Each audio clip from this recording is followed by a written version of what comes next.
I don't believe I've expressed it on the channel yet, but I am pretty unimpressed with the official Nintendo Switch 2 Pro controller. Not only do I feel that it's not worth the overinflated price tag that it sells for, but in a lot of ways, including overall build quality, I feel like it doesn't meet the insanely high bar that was set by the Switch 1 Pro controller. Whether you agree or disagree with me, I've been in the market for an adequate replacement, and I think I might have found a really strong contender. Today I'm going to be taking a look at the Pro 3 made by our good friends over at 8BitDo. It's the next in line in their spectacular Pro Series controllers, and they just keep getting better and better. And this one is no different. It's loaded with bells, whistles, and features that really make it stand out. Out of the box, it comes with the Pro 3 itself, a USB-A to USB-C cable, and a charging dock. The charge station recharges the controller using these 3 prongs right here, and has a compartment on the bottom that houses the 2.4G dongle, giving it 3 different modes of connectivity: Bluetooth, wired, and this dongle right here. This compartment also houses an additional set of buttons, but we'll touch on that in one moment. Also included in the packaging are these 2 ball top style joysticks. You can pop off the regular style joysticks and put these on, or mix and match to your liking. Looking more closely at the controller itself, it's got 4 face buttons. These buttons are in the more classic membrane style, not the micro switch style. And these buttons are actually magnetic. They actually pop right off and can be swapped out with the additional buttons that I mentioned earlier. Now the D-pad is actually really interesting because it is in the more tactile micro switch style, but at the same time manages to feel really smooth.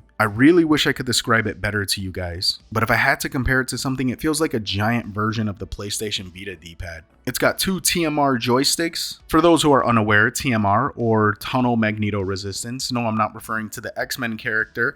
It's basically like Hall Effect, but on steroids. Stick drift will almost never be an issue with TMR sticks. Not to mention they are extremely precise. With that being said, the Pro 3's joysticks feel a little more loose than I usually would like, but I know a ton of competitive players that actually prefer this light level of drag. Topside, we now have 6 shoulder buttons. We have the traditional L1 and R1. L2 and R2 are actually Hall Effect triggers that can actually be flipped to non-linear tactile buttons. So when you flip the switch in the back, you're not just restricting the amount of pull, it actually switches it to a tactile clicky style button. And we now have L4 and R4 that are being referred to as the fast bumpers. They're these 2 mappable tactile clicky buttons that are best used for fast inputs. And over on the backside, we have the paddle style PL and PR buttons. The controller is compatible with Switch 1, Switch 2, Windows, SteamOS, Android, and is officially supported by Apple, meaning it's compatible with all of your iPhone, iPad, MacBook, Apple TV.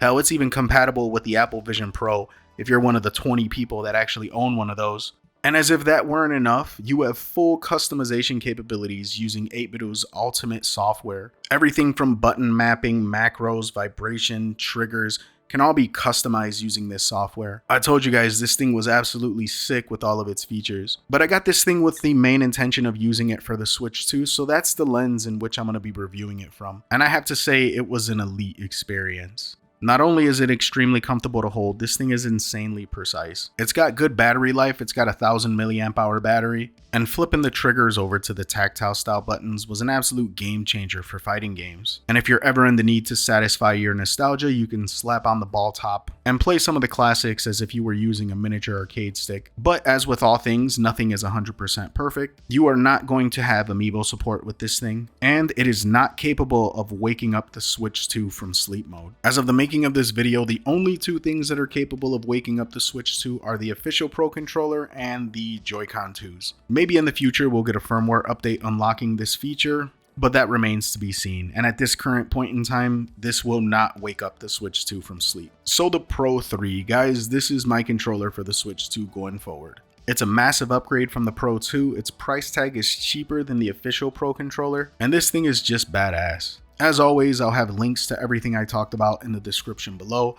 I appreciate every single one of you guys, and until next time, this is Ness, signing out.